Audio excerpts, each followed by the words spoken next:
नमस्कार, हिमाचल समाचार में आपका स्वागत है। आज के मुख्य समाचार।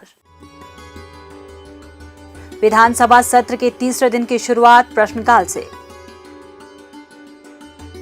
मुख्यमंत्री ने प्रश्नकाल के दौरान दिए कई महत्वपूर्ण प्रश्नों के उत्तर। मुख्यमंत्री ने कहा, छोटे राज्यों के हकों को दबाया नहीं जाना चाहिए। हिमाचल प्रदेश को मिलने चाहिए उसके अधिकार। और अब समाचार विस्तार से। विधानसभा सत्र के तीसरे दिन की शुरुआत आज प्रश्नकाल से हुई। प्रश्नकाल के दौरान विकास योजनाओं के उद्घाटन व शिलान्यास पट्टिकाओं पर पूर्व विधायकों के नाम लिखे जाने से संबंधित पूछे गए एक प्रश्न के उत्तर में मुख्यमंत्री ठाकुर सुखविंदर सिंह सुक्खू ने कहा, माननीय अध्यक्ष महोदय, लोकतंत्र की परिभाषा है कि हर विधायक 5 साल के लिए चुनकर आता है और 5 साल के बाद फिर वो जनता की अदालत में जाता है। फिर उसको दोबारा मौका देती है या न देती है, ये तो जनता पर निर्भर करता है। ठाकुर कौल सिंह जी सम्मानित सभा के भी सदस्य रहे, हमारे प्रदेश कांग्रेस कमेटी के भी अध्यक्ष रहे और बड़े सम्मानपूर्वक हमारे 7 बार के विधायक रहे, अध्यक्ष भी रहे। लेकिन कई जगह हमें कुछ स्थिति को स्पष्ट करने की जरूरत है। मेरा ये मानना है कि जो चुने हुए विधायक होते हैं वो चाहे सत्ता पक्ष के हैं चाहे विपक्ष के हैं, वो अपनी बात को सभा में, इस विधानसभा के पटल पर रखते हैं। और जो चुना हुआ विधायक नहीं होता है उसका अगर नाम पट्टिका पर रख जाता है तो एक परंपरा पैदा हो जाएगी। हर जगह कोई 10 साल पहले चुना हुआ व्यक्ति का नाम कोई किसी भी समय रख सकता है। तो मैं ये जो मेरे ध्यान में माननीय पूर्णचंद ठाकुर जी ने बात लाई है, भविष्य में अगर किसी का नाम लिखा जाए या तो वो सरकारी ओहदे पर हो, अगर चुना हुआ विधायक नहीं हो तो सरकारी ओहदे पर हो, अगर वो सिर्फ पूर्व विधायक है उसका किसी भी पट्टिका पर भविष्य में नाम नहीं लिखा जाएगा। Thank you. मैं इसलिए ये बात आपको कहना चाहता हूँ क्योंकि ये बार बार चलेगा। कई बार हम बोलेंगे कि हम हैं, कई बार कोई आएगा। तो इस चीज़ को यही खत्म करना चाहिए कि चुने हुए विधायकों के और सरकारी ओहदा प्राप्त कोई पूर्व विधायक होंगे और उन्हीं के नाम लिखे जाएंगे। इस प्रकार के दिशा निर्देश सरकार को दे दिए जाएंगे। जो भी अधिकारी इस नियमों की अवहेलना करेगा उसके खिलाफ कार्रवाई की जाएगी। माननीय अध्यक्ष महोदय, माननीय प्रतिपक्ष नेता जी ने 2 सवाल पूछे। पहले तो मैं इनकी ओक ओवर में जो इनकी नाम की पट्टिका है और लिफ्ट लगी है, मेरे को तो ये भी नहीं जानकारी है। और सुनिए और एक और बता रहा हूँ, हम ना तो पट्टिका हटाए हैं, इनके टाइम का जो स्टाफ है ना जो लगा हुआ, वो मेरे अंदर ही घर के अंदर भी है, बाहर भी है, किसी को नहीं हमने बदला। सिक्योरिटी वाले स्टाफ भी है, आप पता कर लेना। सिक्योरिटी का जो इनके साथ था मेरे साथ है। और जो नेम पट्टिका आप बोल रहे हैं, अगर ऐसी कभी नेम पट्टिका आपके रिकॉर्ड के हिसाब से होगी उसको दोबारा लगा दिया जाएगा। हमारे को तो ये भी नहीं पता कि आपकी नेम पट्टिका लगी थी और हटाई किसने, ये मैं आपको स्पष्ट करना चाहता हूँ पहली बात। क्योंकि मैं इस चीज पर विश्वास नहीं रखता कि नेम की पट्टिका लगानी है, क्योंकि कांग्रेस की सरकार तो लोगों के दिलों में पट्टिका लगाना चाहती है। नेम पट्टिका इसमें नहीं लगाना चाहती। तो एक तो मैं इनकी अगर दुखदी रग है तो उसको हम दूर करेंगे। आपकी जो नेम पट्टिका है अगर वहां लगी होगी और किसने हटाई है मैं उसकी भी जानकारी प्राप्त करूं। और मैं ये स्पष्ट करना चाहता हूं कि किसी के नाम की भी पट्टिका ना तो तोड़ी जाएगी और जिसकी पट्टिका अगर आपके ध्यान में विपक्ष के नेताओं की है उसको भी हम दोबारा लगाएंगे। मैंने इनके समय भी ऐसे ही पट्टिका लगती थी, मैं आपको बताना चाहता, इनके समय भी टूटती मैं ये बात इसलिए कहना चाहता हूं कि इन्होंने नहीं उसको स्पष्टीकरण किया। हम इस सभा मंडल में आपको ये आश्वासन देना चाहते हैं कि ये निर्देश हम नीचे तक देंगे और संबंधित कानून इसका कोई उल्लंघन करेगा उसके खिलाफ कड़ी कार्रवाई की जाएगी।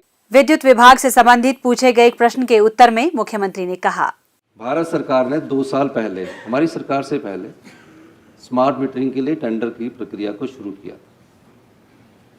जिसका समय अवधि पूरी होने वाली थी। हम आर.के. सिंह जी के पास गए, उनसे अनुरोध किया कि स्मार्ट मीटर की हमें समय दिया जाए। उसमें मीटर की जो परचेज है वो चल रही है, टेंडर उसके हो चुके हैं। लेकिन जो पीड़ा राजेंद्र राणा जी की है, जनक जी की है, विनोद जी की है, ये मीटर मिलने चाहिए। 1 हफ्ते के अंदर सभी डिविजन्स के पास ये मीटर पहुंच जाएंगे।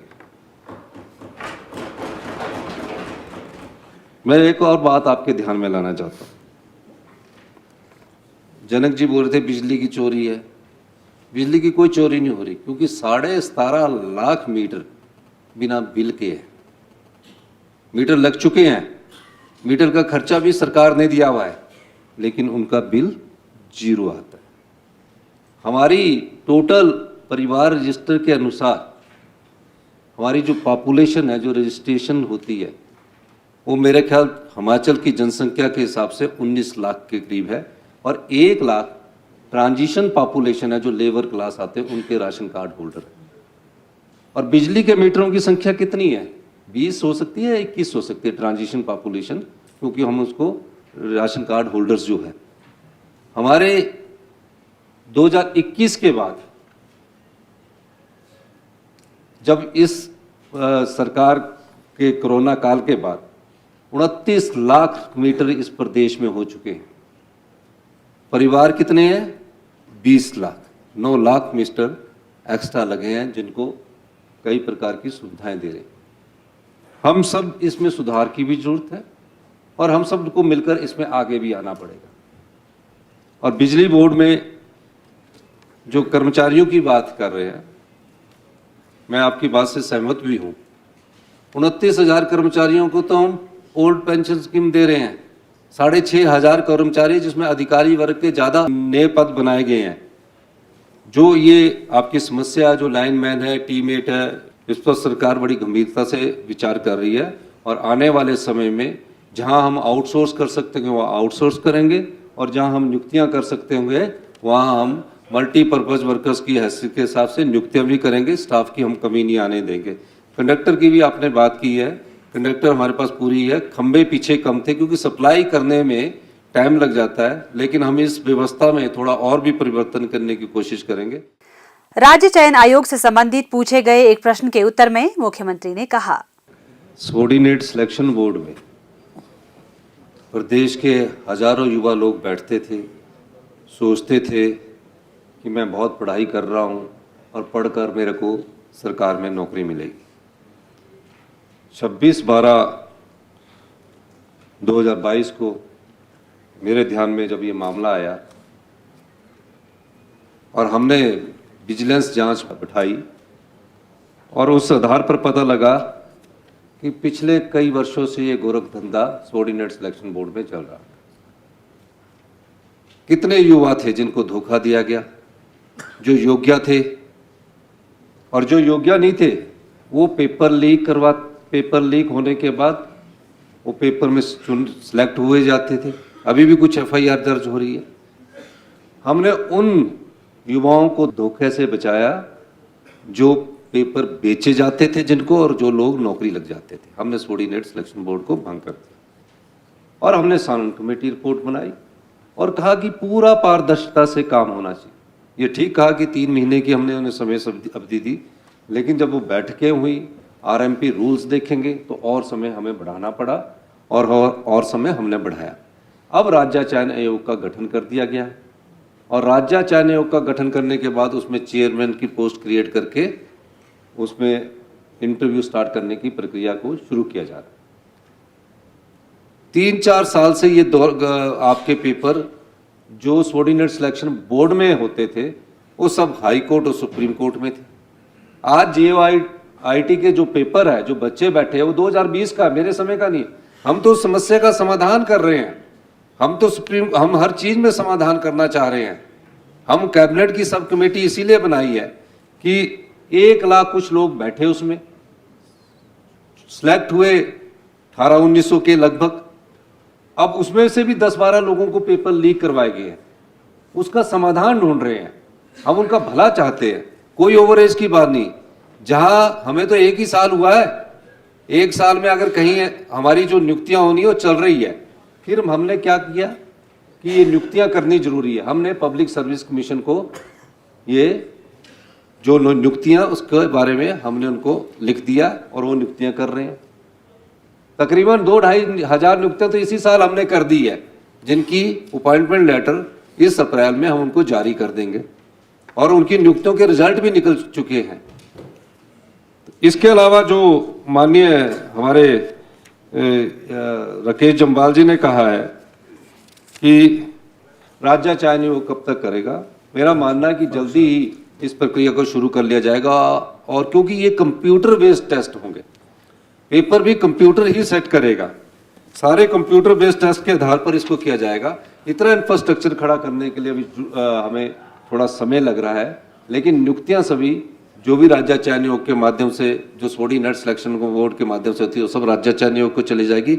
जब तक राज्य चयन आयोग उन नियुक्तियों को नहीं करता, तब तक पब्लिक सर्विस कमीशन के द्वारा हम उन नियुक्तियों को कर रहे हैं, जिसमें पुलिस की भी भर्ती जो है, हम पुलिस का पेपर लीक नहीं करवाएंगे। लीक करवाने के बाद जब हल्ला हो गया तो दोबारा करवा दिया। हमने कहा पुलिस की भर्ती का पेपर भी जो है वो पब्लिक सर्विस कमीशन को करवाएगा, जब तक राज्य चयन आयोग पूरी तरह से काम नहीं कर सकता है। एक दूसरा, फिजिकल टेस्ट पुलिस विभाग वाले लेंगे। तो ये सब चीजें प्रक्रिया में है और हमारी सरकार युवाओं को 20,000 रोजगार 31 मार्च तक की जो एडवर्टीजमेंट है वो हम दे चुके हैं, 20,000। और कई बार आपके विपक्ष के नेता बोलते हैं यहाँ कि 1 लाख रोजगार की किस किताब में लिखा है? हमने बोला 1 लाख रोजगार 1 साल में उपलब्ध करवाएंगे। रोजगार सरकारी नौकरी नहीं होता, उसे काम देना होता है। तो ये भी मैं डिफाइन कर देना चाहता हूं। तो हमारी सरकार युवाओं के लिए स्वरोजगार की तरफ भी बढ़ रही है। मुख्यमंत्री ठाकुर सुखविंदर सिंह सुक्खू ने वीरवार को शिमला में एक निजी न्यूज चैनल के मंच कार्यक्रम में भाग लेते हुए कहा कि छोटे राज्यों के हकों को दबाया नहीं जाना चाहिए और हिमाचल को उसके अधिकार मिलने चाहिए। उन्होंने कहा कि सर्वोच्च न्यायालय का फैसला आने के बावजूद बीबीएमबी में हिमाचल के हक नहीं मिल रहे हैं तथा पंजाब व हरियाणा को छोटे भाई हिमाचल का सम्मान करना चाहिए। उन्होंने कहा कि किशाऊ जल विद्युत परियोजना में वाटर कंपोनेंट आधार पर पावर कंपोनेंट में 90:10 केंद्र तथा राज्य सरकार को फंड करने अथवा राज्य के हिस्से में सभी पावर कंपोनेंट में 50 वर्ष तक ब्याज मुक्त ऋण सुविधा प्रदान करने का अनुरोध भी केंद्र से किया गया है। उन्होंने कहा कि वर्तमान राज्य सरकार लंबित राजस्व मामलों का प्राथमिकता के आधार पर निपटारा करने के लिए प्रदेश भर में राजस्व लोक अदालतों का आयोजन कर रही है, जिसके सकारात्मक परिणाम सामने आ रहे हैं। इसके साथ ही जन समस्याओं के निवारण के लिए सरकार गांव के द्वार कार्यक्रम आरंभ किया गया है। मुख्यमंत्री ने कहा कि प्रदेश सरकार ने राज्य के 4000 से अधिक अनाथ बच्चों को चिल्ड्रन ऑफ द स्टेट के रूप में अपनाया है। सरकारी कर्मचारियों के लिए पुरानी पेंशन बहाल की है। इसके साथ ही 680 करोड़ रुपए की राजीव गांधी स्वरोजगार स्टार्टअप योजना शुरू की है। अगले शैक्षणिक सत्र से सभी सरकारी स्कूलों में पहली कक्षा से अंग्रेजी मीडियम में पढ़ाई शुरू होगी।